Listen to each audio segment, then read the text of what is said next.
just get to the core of what a play's about. Reading is an opportunity to sit in a room with other human beings and ask the big questions.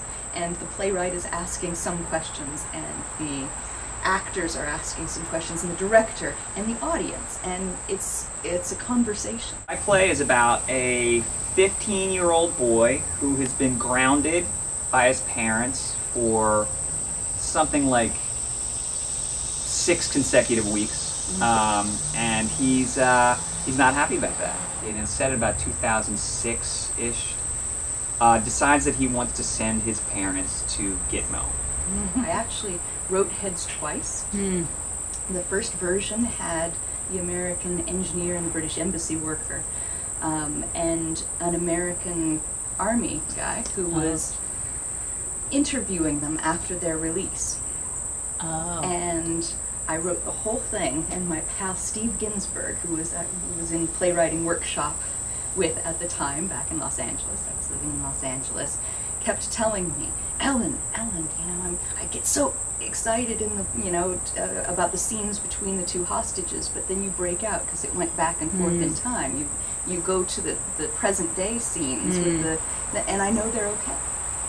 And it breaks the thing. And so about halfway through the writing of the play, I realized that what he was telling me every week was totally right. But I went through, I forged forward, and I wrote the whole thing. You did. And then I took a deep breath, and I put it away. And I started over. And I dumped the army guy, I added the 2 journalists, and I knew it was right instantly, because instantly I was more afraid. I wrote a play because a cousin of mine who was in a car accident about 15, 20 years ago now, and became quadriplegic. He went into his rehab and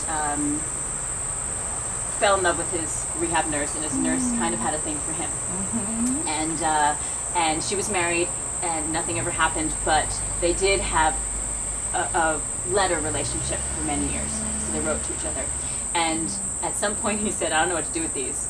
And they were lost for a little while, but then when he found them, he's like, here, have them. And I go, what do you want me to do with them? I don't know what to do with your letters. But he said, something, whatever you want. So I took them and I sat with them for a while.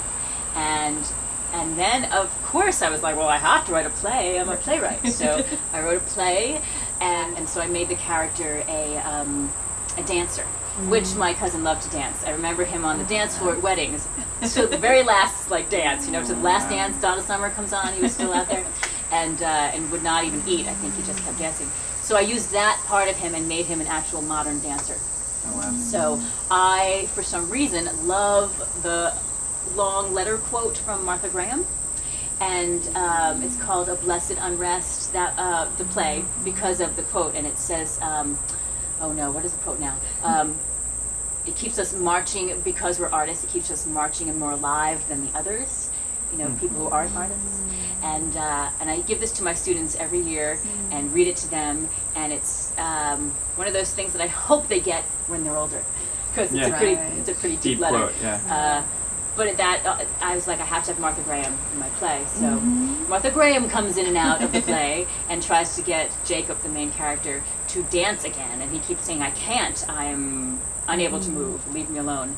And she sort of forces him to just remember that that's who he is, his passion, and that dancing is not really about movement. It's more about a feeling, a passion, and an energy.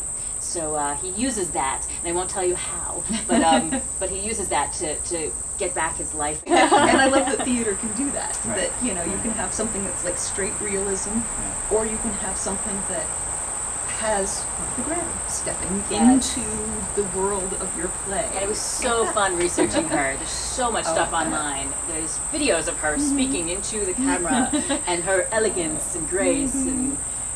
Yeah, it's amazing. An actress is going to have to. I know, I can't wait.